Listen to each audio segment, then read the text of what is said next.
Yo, what's up? I'm Marcus, and today I want to talk about my new song, Everlast, and how I made it. Play you some stuff from the session. Sounds like this.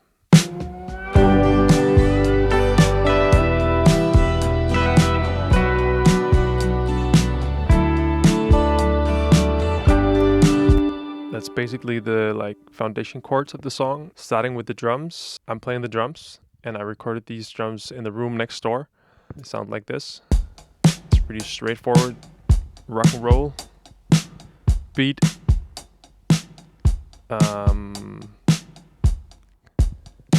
It's my old Premiere vintage kit. Pretty straightforward mic situation, kick, snare bottom, stereo overheads, hi-hat mic that I basically don't use, and a room mic I think on this, yeah. And then these drums are going through some quite heavy processing, and I also recorded them quite hot through the preamp, so they have a almost like tapey sound from the start, and then they just go through a lot of plugins. This is the drum bus without and the drum bus with plugins on there. Yeah, so that's the drums. Then I have my good friend Magnus come and play some beautiful bass on this. Sounds like this.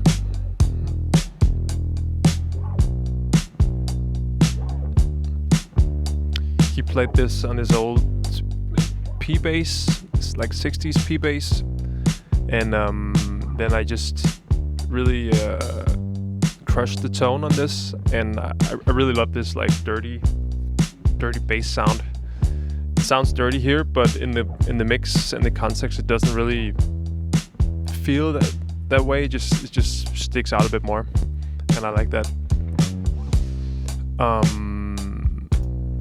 Then I had my good friend Andreas. No, before Andreas, I want to talk about Jacob, my brother. He came up with this riff on the demo, actually, on the first demo, which was basically, I think it was Wurlitzer based more. It was just like Wurlitzer, bit of guitar and vocals. When I wrote the song, he came up with a riff. It sounds like this.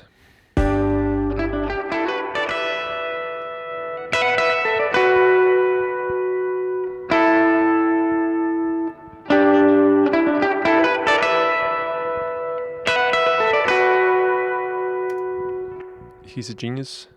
I love this riff. It sounds so cool. That was actually the first guitar I had on this song.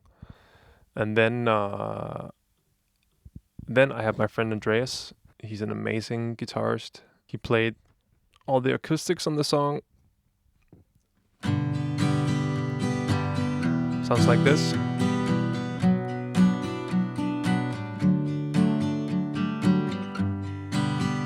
Such a motherfucker.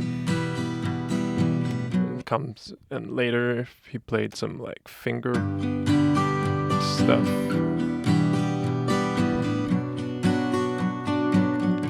Love that. And he also put a banjo on there.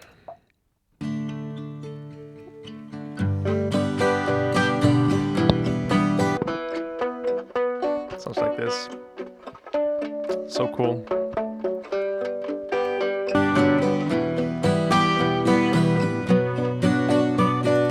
I could basically just listen to this all day and forget about my own parts.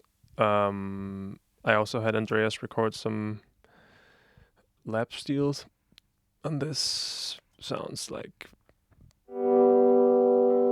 this. With the acoustics and with my brother's amazing riff. That's basically the core of the song right there. Let's talk about the vocals.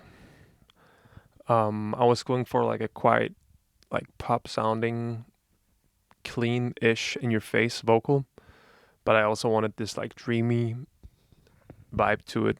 So I recorded this on a C12. It's a really nice mic. going through some really nice outboard compressors, and sounds like this. Don't let go of everlasting love. I already compressed it when recording it, and then it's going through an 1176 that's up here. I don't know if you can see it, and going through the tube tech, and there's some plugins on there, giving it a bit of just mainly taking away some low end and making it a bit more crispy. Please don't give it up, no. And then I recorded some background vocals myself at first. Sounded like this. Don't let go of everlasting love. And then I really wanted some female vocals on this, and I had my friend Kalina record some beautiful harmonies in this as well. Love them so much. Sounds like this. But please don't give it up. She's an amazing singer. As long as there's just two of us. And together with mine, they sound like Don't let go of everlasting love. that's basically the vocals. Then I did a bunch of synth stuff on here. I always do way too much synth stuff and end up taking a lot of it away again. But what ended up here is on the choruses. There's this theme of the song. I feel like this like 80s synth vibe. It's my Juno 106 up behind me here. Going into my Korg SD 2000 delay right down here. Such a cool machine. It has this like trippy digital 80s delay vibe going on, and also does some weird stuff to the stereo field. I love that machine so much. Then I recorded some just a classic Juno pad. So that's that. Always gotta have a Juno pad on there with the theme. And then I did these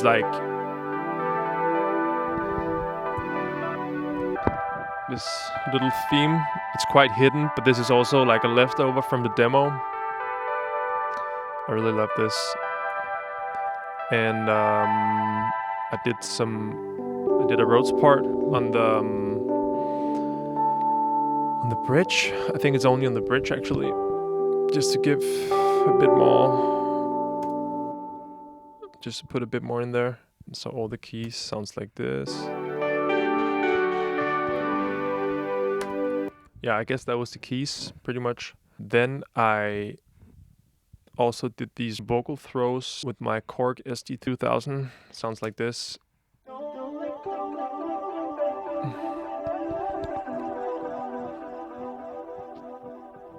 Gives it this trippy vibe, and I also ran it through a flanger. Sounds like this with the lead.